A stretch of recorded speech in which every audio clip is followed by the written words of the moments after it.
Howrah station ভারতের প্রবেশদ্বার। ভারতের অন্যতম প্রাচীন ও ব্যস্ততম ও ঐতিহ্যবাহী রেলওয়ে স্টেশন হাওড়া স্টেশন। প্রতিদিন লক্ষ লক্ষ মানুষের পদচারণায় মুখরিত এই স্টেশন শুধুমাত্র কলকাতা নয়, গোটা পূর্ব ভারতের লাইফ লাইন হল এই হাওড়া স্টেশন। শতবর্ষের ইতিহাসের সাক্ষী এই স্টেশন। এটি পূর্ব ভারতের প্রধান প্রবেশদ্বার বললে কিছু ভুল বলা হবে না। আজ আমরা জানব এই স্টেশনের ইতিহাস, স্থাপত্য, ব্যস্ততা এবং ভবিষ্যৎ পরিকল্পনা। চলুন শুরু করা যাক আজকের ভিডিওটা। নমস্কার বন্ধুরা, আমাদের 5 মিনিটের গল্প চ্যানেলে আপনাদের সকলকে সুস্বাগতম। 1854 সালের 15ই আগস্ট ভারতীয় রেল ইতিহাসে এক নতুন অধ্যায়ের সূচনা হয়। সেই দিন হাওড়া থেকে রানীগঞ্জ পর্যন্ত প্রথম ট্রেনটি চলেছিল। ব্রিটিশ শাসনের সময় পূর্ব ভারতের প্রধান বাণিজ্য কেন্দ্র হয়ে ওঠে কলকাতা। সেই বাণিজ্য স্টেশনে মাত্র 2টি প্ল্যাটফর্ম ছিল, কিন্তু কলকাতার ক্রমবর্ধমান জনসংখ্যা ও বাণিজ্যের চাহিদা মেটাতে 1905 সালে নতুনভাবে নির্মাণ করা হয় এই হাওড়া স্টেশন। এবার বলি হাওড়া স্টেশনের স্থাপত্য ও গঠন সম্পর্কে। 1 লক্ষ এলাকা জুড়ে বিস্তৃত এই স্টেশনের স্থাপত্য ব্রিটিশ গথিক স্টাইলের প্রভাব দেখা যায়। বর্তমানে এখানে 23টি প্ল্যাটফর্ম আছে, যা ভারতের মধ্যে সর্বাধিক।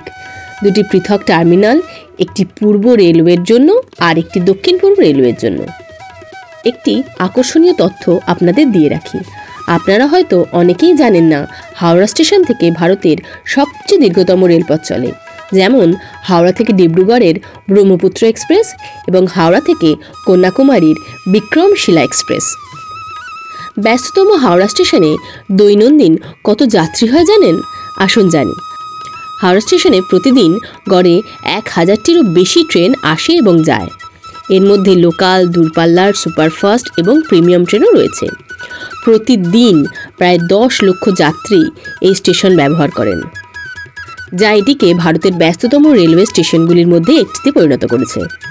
আপনি যদি হাওড়া স্টেশনে আসেন, তবে আপনি দেখতে পাবেন কতটা সুসংগঠিতভাবে এত বিশাল সংখ্যক যাত্রীদের পরিচালনা করা হয়।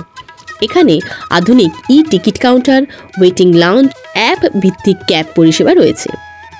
এবার বলি হাওড়া স্টেশনে গুরুত্বপূর্ণ ট্রেন ও রুট।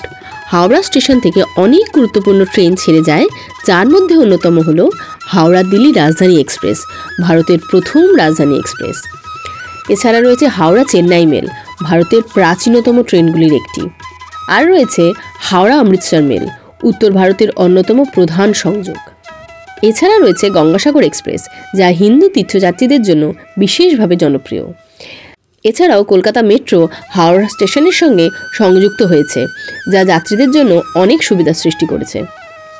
এবার বলি হাওড়া স্টেশনের বিশেষ বৈশিষ্ট্য ও সুবিধা সম্পর্কে। হাওড়া স্টেশনে শুধু ট্রেনের সুবিধা রয়েছে তাই নয়, যাত্রীদের আরামের জন্য রয়েছে বিশাল ওয়েটিং রুম এবং বিশ্রামাগার, অত্যাধুনিক ফুড কোর্ট, যেখানে হাওড়ার বিখ্যাত চা এবং কলকাতার রসগোল্লা পাওয়া যায়। পর্যটকদের জন্য ট্যুরিস্ট বুকিং কাউন্টারও রয়েছে, আধুনিক রেলওয়ে ওয়াইফাই পরিষেবা, যা পুরো স্টেশন জুড়ে পাওয়া যায়। হাওড়া স্টেশনও কলকাতা শহরের সংযোগ ব্যবস্থা ইতিহাস বহন করে। হাওড়া স্টেশনের সবচেয়ে উল্লেখযোগ্য বৈশিষ্ট্য হল এর সংযোগ ব্যবস্থা। স্টেশনের সামনে রয়েছে ঐতিহাসিক হাওড়া ব্রিজ, যা কলকাতার প্রতীক।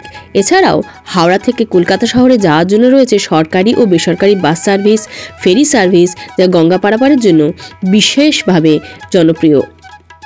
এছাড়া তো কলকাতা মেট্রো রয়েইছে। হাওড়া স্টেশনের ভবিষ্যৎ ও উন্নয়নের জন্য অনেক রকম পরিকল্পনা করা হয়েছে। হাওড়া স্টেশনকে আরও অত্যাধুনিক করতে সরকারের বেশ কিছু পরিকল্পনা রয়েছে। ভবিষ্যতে এখানে নতুন টার্মিনাল তৈরি করা হবে, প্ল্যাটফর্ম সম্প্রসারণ ও আরও আধুনিকীকরণ করা হবে। ট্রেন পরিচালনার জন্য নতুন ডিজিটাল সিস্টেম সংযোগ করা হবে।